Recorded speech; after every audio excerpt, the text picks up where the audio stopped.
One thing I've noticed is that I don't know if you guys feel this on your end, but do you feel like having a social media presence, even as an actor, is as more and more important now than it used to be? Because it's certainly important, or getting more important now in the Japanese side of things. Oh, interesting. Yeah, like some of the top voice actors now have such a massive like social media presence, and there's a lot of people who get to know them not just from the roles that they do, but also from just like what they do on Twitter or like Instagram or like even on YouTube. Like Tomokazu Sugita. Sugita Tomokazu is massive. Like on he Twitter. has a huge following. Yeah, huge on Twitter. Yeah. Okay. It's 50-50, I swear. Some voice actors here say, yeah, it's really important. Others say, no, I don't think so.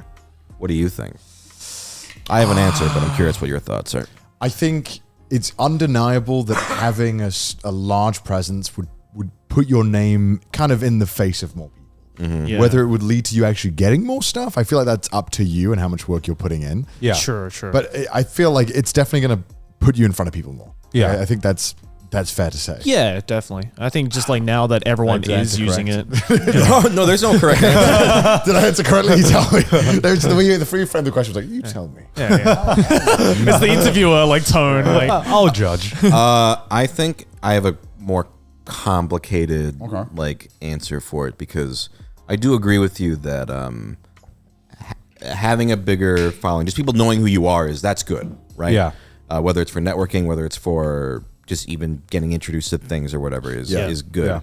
Yeah. But I think there can also be kind of a stigma towards it's like the idea of like, oh, you're a YouTuber and you're trying to be a voice actor. Like there's definitely been, I mean, I will say there was one project I recorded for, and then I was working with one director. The other director found out I was like a big YouTuber. He's like, you put a fucking YouTuber, and took me out. really? Yeah. This happened. I won't say the name of it, but also that guy was a dickhead anyway. But like, like I never worked with him, but I've heard he's just a dickhead. So anyway, that was one instance where I went in, I recorded, and I lost the part because this guy was like, That's fucked up. Wow. yeah. So I mean, that was only one time. Right. It's still a fact that even happened. Yeah. It's still absurd. it's still very. I mean, and you'll see like On Twitter, people. there'll be like backlash, like, oh, so and so, they just put them in because they're, and it's like, no, like so and so has been working hard towards that goal for a long time, and is like, also if anyone who actually gives a shit about the art that they're making, they want the performances to be good, right? So they're not going to hire someone just for the clout. just for the clout, right? Yeah. That's something you're going to see in like maybe like a big Hollywood movie, when you see like cameos or whatever like that. But for stuff where you actually have to audition for it or whatever, like it's completely ridiculous to say that like, oh, so-and-so is only getting it because of this. Because if so-and-so is bad at acting, first off, everyone's going to be able to tell, right, when it comes out. Yeah. Exactly, right? And there have been instances where, like, sometimes it comes out and you're like, so there's that. The whole, like, sometimes people kind of judge you or go, oh, you shouldn't be in this or whatever. There have definitely been times where I feel like I go in to the booth, and they don't know who I am, but they saw, I guess they like looked my name up and they saw there was a YouTuber, like, and this guy really, can he really do that? And then I like do it and they're like, oh, okay, he can do it. Okay. Which is absurd to me because, a lot of voice actors come from like stand-up comedy backgrounds and it's like you have to start somewhere, right? Like you don't come out of the fucking womb of voice actor. Right? But for some reason, everyone thinks a YouTuber is just like, well, okay, they're just a bunch of clowns, man. Yeah, they think we're brainless clowns, which some of us are. Yeah, like, I get it, but it's also kind of unfair to completely dismiss someone. Yeah, of course, just because they're that. Also, if a big social media presence was all it took to be cast in something, I will say frankly, I would have booked a lot more other things that I was like really close to. Right. Like there have been projects like where I was like the runner-up, Right. I was either the runner-up guy or in the last 3 or whatever. Right. Yeah. And in the end, they pick whoever they think is the best fit. Right. Like, Yeah. if it was frankly just like, that guy's got big Twitter numbers, we want the Twitter numbers. It's like, if that was alone the deciding factor, then I would have gotten it. Right. Which is like kind of a position of like, it's kind of nice and like, at least I'm not being like just, thought of as a number, but I'm also like, I wanted that part. So, but it's like also reassuring of like, oh, but it's not because of some bullshit reason that whatever. You should have more followers than you. Yeah, exactly. But I also feel like for me, I don't get a lot of that backlash. Yeah. For some reason. I don't know. Maybe because I've been doing it for so long or whatever. I think it's like maybe the first time a YouTuber who's also maybe like starts doing voice acting, maybe the first time they maybe get a little bit. But Yeah. Yeah. I think it's also just because you're genuinely good.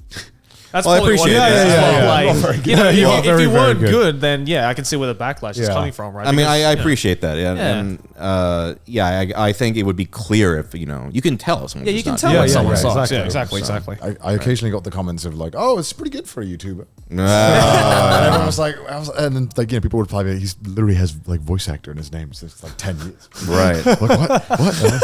Yeah. Okay.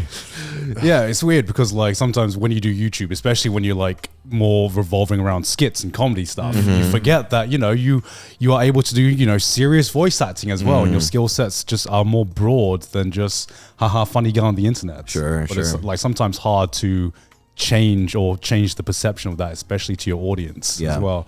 I mean, even live action actors deal with that, right? Like a lot of comedic actors who try to switch to the dramatic. They're like, oh, I can't take him seriously. Yeah, But yeah. It's like, people like to put people into boxes, right? Of like, Yeah, exactly. You do this and only do that, funny man, or do this and don't even think, which can be reductive. Yeah, I mean, speaking of like live action acting, you've done that as well with you. How was the transition from like voice acting to doing something like, was it Anime Crimes Anime Division? Crimes Division? Yeah. Yeah, no. So wait, this is the Crunchyroll. This is the Crunchyroll Freddie W. Yeah. Rocket Jump. What was like the plot of this thing again? The plot of Anime Crimes Division is we live in a neo-otaku city and we are detectives who solve anime crimes. And it was very fun. We did 2 seasons of it. Yeah.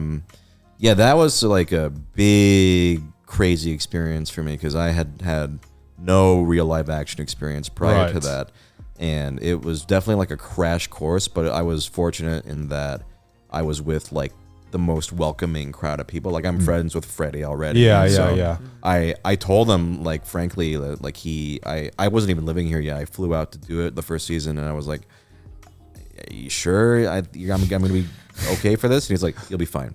Like he was like, I'm not. Like, you'll be great.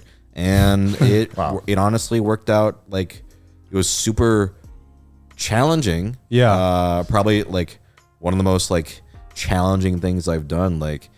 I was the lead in it, and there's so much dialogue. So it's like having to memorize all that dialogue. And in the second season, I do a whole choreographed fight sequence. That's like that took like maybe 5-6 hours to learn, and then to shoot maybe like even longer than that. Right. So it was definitely like a crazy experience, but I learned a lot of like how you do live action filming. Like hit your mark. I didn't know what hitting your mark. And what does that mean? Hitting your mark is on a live action set.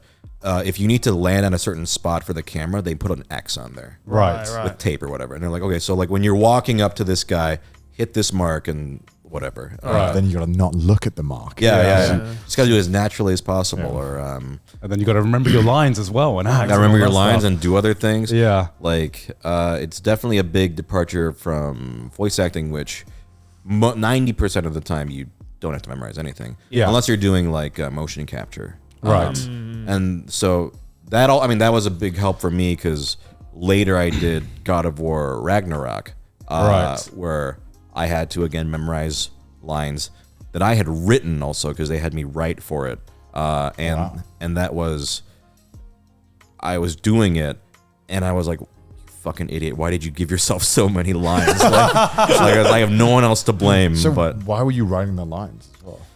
they specifically wanted me to do it. Oh wow! Oh, shit. Wait, what was the role? The character is Ratatosker.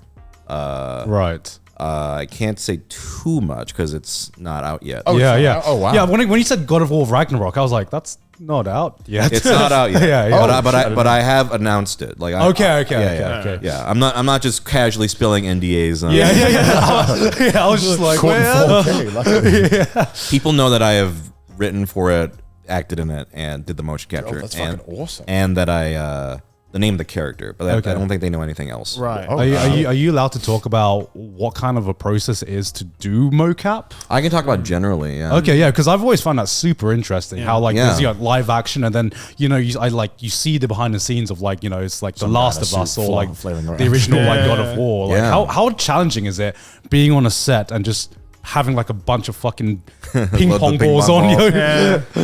It's definitely the outfit's really goofy. Yeah.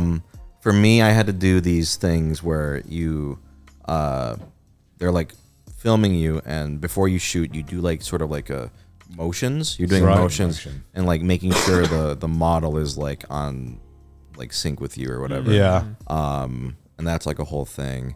You have to like sometimes you gotta do like the facial capture as well, and they have like this giant thing on you. Yeah.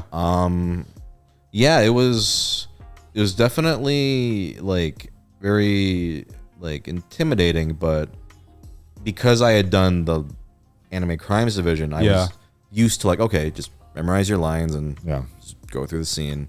And yeah, it was very very fun experience. Is it hard to like get in character when the entire like set on everything is just virtual and you just No, because voiceover often you're just in a booth. Oh, that's true. Right? That's like true. unless you're dubbing anime or like sometimes with cartoons they give you the storyboards. Right. But oftentimes like in a video game or something, or most things you have nothing. Right. Like you are just looking at a script. So you have to imagine yourself in it anyway. Yeah. So actually having other actors to interact with was helped with the immersion more than when you're usually just alone in a booth. Right. I just remembered that you voiced one of the playable characters in Borderlands 3. Yep. I forgot what the name of the character was. Flack. Yeah, that was awesome. Yeah. That was like, oh, sick, dude. This is like, when everyone knew that it got announced. It was awesome. Yeah, that was one of like I think that was like the role of like, oh, like this is a big role. I think before that it'd been like, it's indie stuff and like some things, but that was like the first sort of, like a lot of people know about this. Yeah. So Is there like a particular franchise or series that is like the ultimate, like I want to voice in this kind of thing that you haven't done yet? Do you have one? Oh man, I feel like if you say it, it's a curse, right? I know that. But obviously, I'd love to be in JoJo. Okay. Some Sure. point, but who knows when? For me, I'll say it because I have the same feeling. Like I don't want to. It's like a curse. If you say it out loud, it's never gonna happen. Right. It could be a second. No. This is one that like is very dear to my heart. It's Ace Attorney. I would lose my mind if I was in any Ace Attorney game or anything like that. Like because for me, that was one of the things I used to fan dub. Okay. I was like, I'll take, because they didn't have voices. So I was like, I'll take this character, I'll give them a voice. And like I did it so much that like the fan community definitely associates my voices for characters or some of the characters. Yeah. So like if I got a chance to be a part of that, that would definitely be like, feel like a full circle, like, oh man. Yeah. Like, and like I've been fortunate enough that I've had that experience with like, I mean, Borderlands was one where like I played Borderlands 2 when I was a kid, and I was like, one day I'll be able to do something like this. Never thinking one day that the third one would be I would be one of the main characters in it. Yeah. So I've definitely been fortunate enough to, because I'm also a big fan of this stuff. I love anime and video games. Like actually, I often tell people, I'm like, sometimes I wish I wasn't such a big fan, because then I wouldn't be so crushed that I'm like, not in playing. I'm like, oh, I got to read for this, but I'm not in it. Like a lot of the older guard are like, I don't know what any of this shit is. What's this Japanimation? I don't know what any of this is. I don't play video games. What's Pac-Man? I don't know. And I'm like, I know what this is. I've been playing this since I've been like 15 years old. You definitely have that like, attachment to it. Yeah. Get crushed when you don't get the role. like sunk everything into the audition? I think at this point, you just get used to it. Yeah. I just assume I don't. I'm like, Yeah, Yeah, that's yeah, the yeah. healthy way of doing it, right? Just Yeah. assume you haven't got it, and if you get that email, sick. yeah. Just do that audition, send it. I'm like, if no, I'll hear back if I get it. Otherwise, Yeah. just forget about it. Yeah, I think the one person who I've seen get her like dream role recently, and it was weird seeing, because I've followed her career like basically since the beginning, was Kira Buckland. Oh, like, yeah, seeing her like be like the JoJo girl, Yeah. right? She wanted to be. Yeah, as well, and just like, because I remember back, she also started on like VAA, and just seeing her career just like The voice of progress. Jolene. Yeah, the voice, and she recently just voiced Jolene in JoJo Part 6, and she fucking killed it. I'm like, damn, man, I'm fucking happy for her, because I've seen her like progress her career since the beginning. It's another example of, again, like a lot of people who are working today are like, they've just been grinding and working at it forever. Like, yeah.